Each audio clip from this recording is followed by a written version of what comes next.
Hello and welcome back, everybody. Today I'm excited to get to do a video on the Steiner UM428 Utilimax, like you see behind me here. There's not a lot of videos on YouTube on a Utilimax, and what little videos there are, it's pretty much just showing them in auctions and that kind of thing. So I've been wanting a front mount machine like this for a while now. I was looking at older Turf Masters, the Steiner Turf Masters, possibly with a cab, Ventrac 3400 or a Utilimax. I was thinking about getting a cab for the Ventrac, but the only problem with that is after having the cab on the Steiner 430, to put it on and take it off, remove it all the time, I figured just getting a separate machine dedicated to snow and that kind of thing would be better. So I ended up going with this, and the reason is I can use it as a utility vehicle and I can plow snow and do things with it in the winter. So after having a cab on a tractor and going 4 years without a cab, open stations are just no fun in the winter. It's going to be great going back to not only a cab but a heated cab. So this tractor is in no way going to replace my Ventrac. That's still my main tractor. I'm going to use that to mow and do everything with, but I just wanted something a little different, and I did want an older Steiner. Like I said, I was looking at the Turf Masters, but I figured these were only made a few short years, from 2002 to 2006. So I figured I'd go ahead and try to find one of these. They didn't make a whole lot of Utilimaxes. They do pop up now and then for sale, but they are hard to find with the cab. And this is equipped with the Joe Dale Perry cab. This cab was manufactured out of Canada. So since then, they've either been bought, they merged somehow, but the company now is called TerraCab. And I have contacted TerraCab, and parts for this are no longer available, glass, anything. If you go on TerraCab's website, it will show a picture of a UM428 with a cab on it though. It does look pretty cool. And I will put a link to their website in the description below, because they do make cabs for New Holland, Kubota, John Deere, all different kinds of tractors. So if there's any of you out there watching this video that may not have a Ventrac or a Steiner and have a different kind of tractor, these are a really nice, well-built cab.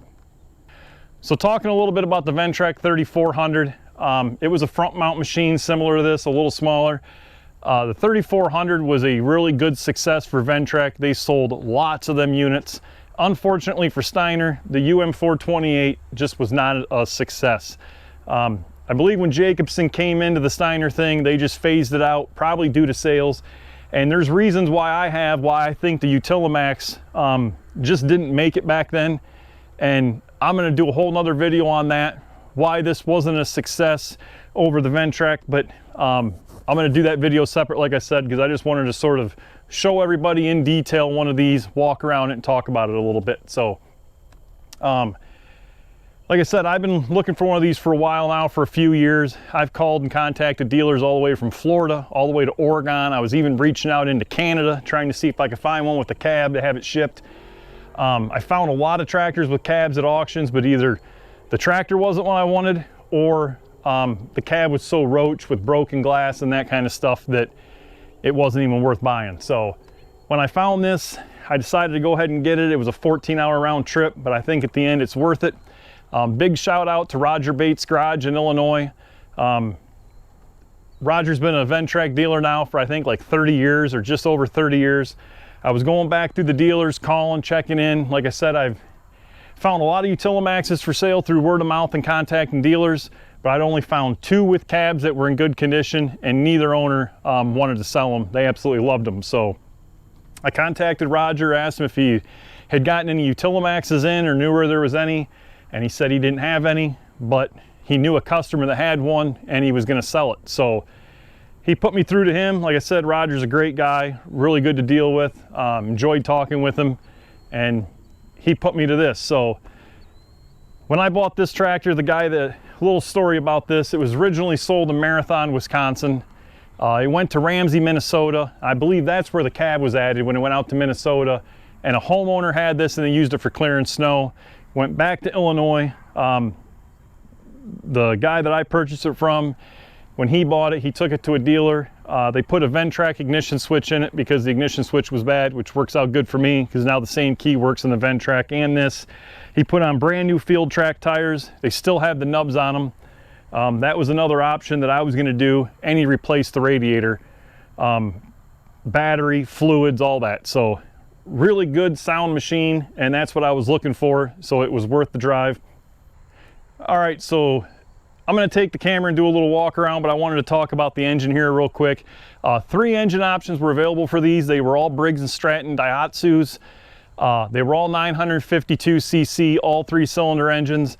The first engine was a DM950G. It was a 31 horsepower gas option. I did not want the gas engine, and for me, especially with having this cab on here, when I show you guys inside the cab under the seat where the engine's located, I did not want to ever have to worry about messing with a fuel bowl, a carburetor, spark plugs, nothing, because like I said, this isn't replacing the Ventrac. This isn't going to get used as much. So for a long time sitting, I'd much prefer to have diesel fuel. They made a 26.5 horsepower. It was a DM950D. That's what this is equipped with. And then they also made a DM950DT, which was a turbo, and that was 34 horsepower turbocharged. Now, the reason I did not want the turbo engine, and this was the exact engine I wanted, is because I wanted diesel. The turbos are great, 34 horsepower. I mean, that is impressive, but them were prone to overheating, and overheating is never good, especially with a small engine like this. And they also had some other issues with them if you pushed them, and being a used unit, you never know what you're getting. So I didn't want the headache and hassle of a turbo, and 26.5 horsepower is all I need for pushing snow and occasionally maybe mowing the yard with it once or twice in the last couple mowings in October and November to stay in the warm. So that's what I wanted. Perfect engine option. I'm going to take the camera, we're going to walk around this and talk a little bit about the options and some of the things about it real quick. All right, so talking a little bit about the machine, these things were 56 inches wide and they're 98 inches long. So these are definitely way bigger than a Turfmaster. Like I said, it's a big unit. Without the cab, now when these were open station, you could have a 30-degree slope going up, you could mow 30 degrees going down, and 25-degree side slope with this machine as it sits, like I said, minus the cab. So that's still pretty impressive without dual wheels, just to give you guys a little bit of an idea of how wide this is. So like I said, I got new tires. It did have a new radiator put in it, and that was also an issue that some of the Daihatsus have had. I have read where Utilimaxes, they either get corroded or something, but the owner before me put a whole new radiator in it. And he also added this rear weight bar with 6 Ventrac weights. So this tractor, normal open station, weighed 1,760 pounds. So with the added weight bar in the cab, I'm guessing this weighs right around 2,500 pounds. So this thing is going to be amazing to push snow with. I'm definitely going to have enough weight. Now, when I mow with it in the summertime, I'll take that weight bar off because I really don't need it, but it's a nice option to have. Here's your dump bed. This thing is really solid and heavy duty. 4 foot wide. It's like 3 foot 4 inches length, and it's a foot deep. So definitely pretty big dump box on it. What I like about the UM428, and Steiner did a lot of thinking, and there was a lot of good ideas that went into this when they did it. You can remove the pins up top and drop it down, and you can dump normal, or you can remove the bottom pins and adjust your chain, and almost like a dump truck, you can adjust your width so you could tailgate stone, dirt, that kind of stuff with it. It is equipped with Peerless 2600 transaxles, and when you lift this box up here, you can access the fuel cap with the box down, but when you lift the box up, underneath there is your hydraulic fluid tank and also your fuel tank. This thing holds 9.5 gallons of diesel fuel, so that is extremely impressive. You could probably plow snow with this thing for a 12-hour day and never have to refuel. And if you wanted to, you could always throw a couple cans in the back for fueling as you went. But a lot of the covers on this are easy access. You pull these pins out and you just turn these covers come off. Your battery's tucked away under there. On the other side, your air cleaner. So that's pretty easy to get to. And then we'll just walk around the front here and talk a little bit about the cab. One thing this cab is missing is, I think the later cab models had a one piece, it might have been plastic. Some of the earlier ones had two-piece metal that went across here. And this was just to cover up these cab mounts and stuff. It was primarily just for looks, so you didn't see the mounting hardware, but I've only seen a couple cabs that even have them, and they were pretty much all removed because most of the attachments, when you lift them on this, they're really close. Even when you tilt the blade, they'll rub. So I think that's why most of them removed, depending on what they were doing. They just sort of got in the way. Hooking everything up to this is fairly easy, probably easier than a 430. Taking a look at the cab, it does have two vent windows that open up for ventilation. Open up the doors. These doors on these cabs close really nice, good seal. If you wanted to take this off the doors and use it for summer operation, you probably could do that. Leave the vent windows open. If you took off these little absorbers here, the doors just lift up and they come right off. Pretty easy. So like I said, if you wanted to use this summertime only, it's possible that you could. In here, they do have one slot, and I couldn't really figure that out at first because I figured it was going to let a lot of cold and air and wind and snow come in there. But that's so you can see your hitch arm to hook up.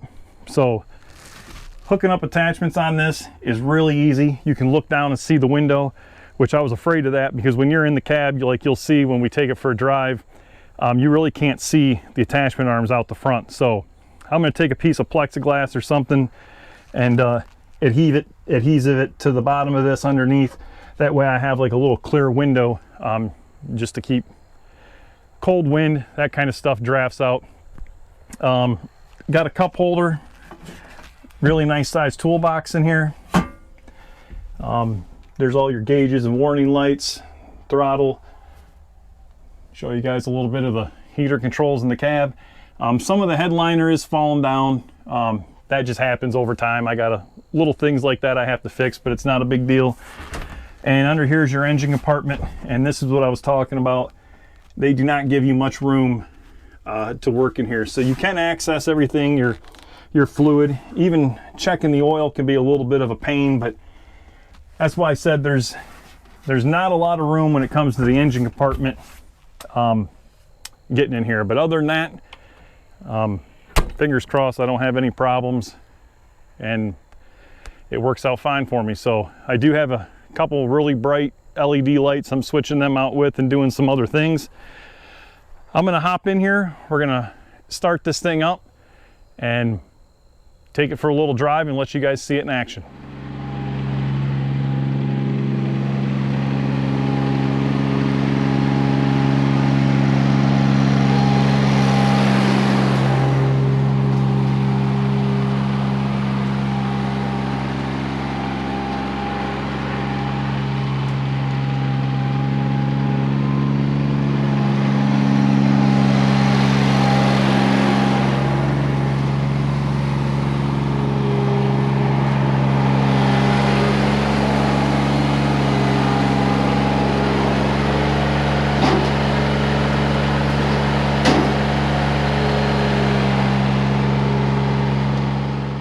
So we'll hop in here. I'll take you guys for a little drive.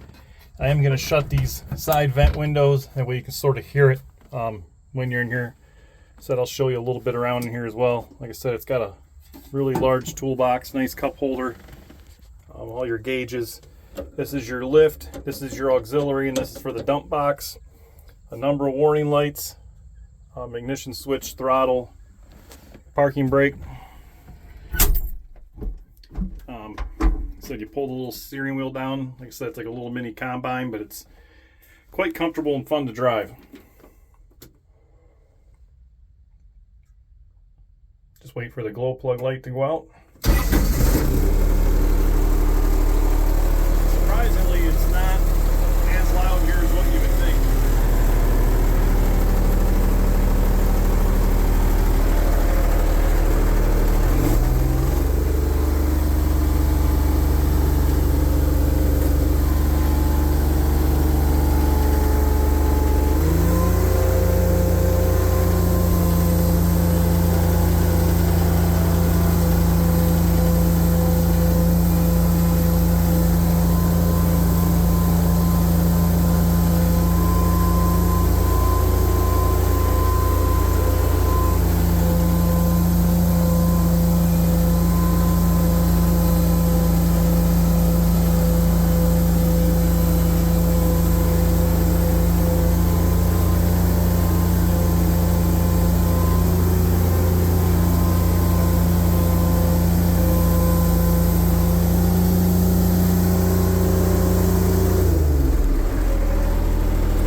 one thing like I was talking about, this really makes this nice, is that when your attachment's right here, everything's really right out in front of you.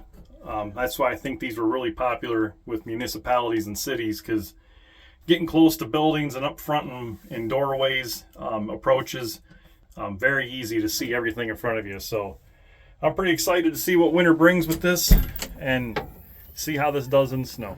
All right, well, I hope you guys enjoyed this video and you liked it. I plan on doing more videos on this here in the future to come, maybe seeing in action, cutting some grass, and definitely plowing snow this winter. I know I'm looking forward to seeing this thing, how it operates with the heated cab and everything. If you guys like these kind of videos, Steiner, Ventrac, other kinds of tractors, be sure to subscribe. As always, thanks for watching.